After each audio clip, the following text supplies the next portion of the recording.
Kienet żjara ta' ġurnata dik li għamel il-Prim Ministru Joseph Muscat f'Ruma fejn intaqa' mal-Prim Ministru Taljan Enrico Letta. Kienet laqa fejn it-tnejn li huma laħqu ftehim fuq diversi temi wara kollox huma l-istess il-problemi li ż-żewġ pajjiżi Mediterranji jaffaċċjaw ewlenin fosthom l-immigrazzjoni irregolari.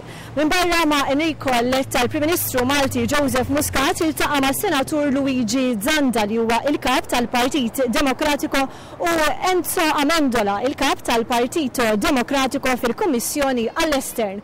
One News jirrapporta minn Ruma. Kienu taħdidiet importanti u li taw il-frott ftit ħin eksqarjew fl-indirizz tagħhom mal-mezzi tax-xandir kemm il-Prim Ministru Malti Joseph Muscat kif ukoll dak Taljan Enrico Letta wara laqgħa ta' diskussjoni li kellhom hawnhekk f'Ruma. Enrico Letta qal li l-Presidenza Griega u Taljana tal-Unjoni Ewropea sena d-dieħla se toffri opportunità biex l-Ewropa tibda tiffoka aktar fuq problemi li jaffaċċja l-Mediterran fosthom l-immigrazzjoni irregolari.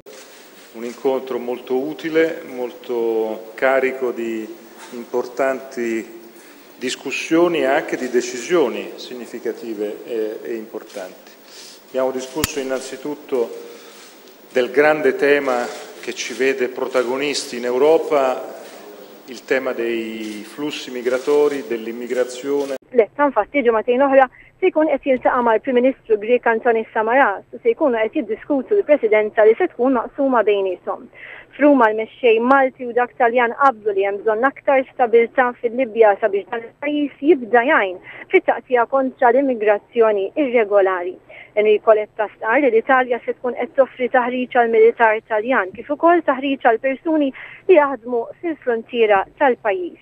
Il-Prim Ministru Muscat stqar li żminijiet tal-lum joffru opportunità tad-deb għaliex għall-ewwel darba l-Gvern Libjan jinsab lest jiddjaloga u jikkolabra u l-Italja lesta toffri għajnuna permezz ta' taħriġ fost oħrajn.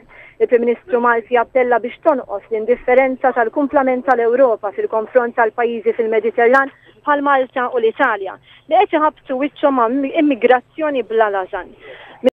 Greche e italiane del Consiglio europeo dell'anno prossimo ci sarà uno spiraglio che finalmente la questione della migrazione non sarà solamente una questione secondaria o che potrà essere lasciata, come ha detto il Papa, alla globalizzazione dell'indifferenza. Noi la combattiamo, questa indifferenza, la combattiamo in un modo molto tangibile. Naħatjaw Letta stqar li fil-Presidenza l-Italja se tkun qed tisħaq favur Ewropa aktar effiċjenti u qrib iċ-ċittadin.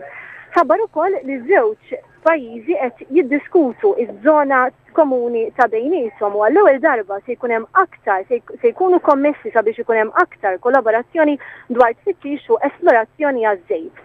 Esperti miż-żewġ pajjiżi se jkunu qed jaħdmu sabiex jinsabu soluzzjonijiet f'dan ir-rigward li minnhom ikunu jistgħu jibbenefikaw iż-żewġ pajjiżi. Il-Prim Ministru Taljan faħħar l-għajnuna li Malta se tagħti għall-Espożizzjoni Universale Milano li se ssir fl-2015 bit-tema ta' tqassim ġust tal-ikel madwar id-dinja. Kien sodisfazzjon li Enrico Letta aċċetta l-istedina tal-Prim Ministru Muscat biex fil-futur qrib iżur Malta. Iż-żjara tal-Prim Ministru intemmet meta iltaqa' mas-Senatur Luigi Zanda, il-kap tal-Partito Demokratiku fis-Senat Taljan u Enzo Amendola, il-kap tal-Partito Demokratiku fil-Kummissjoni għall-Estern.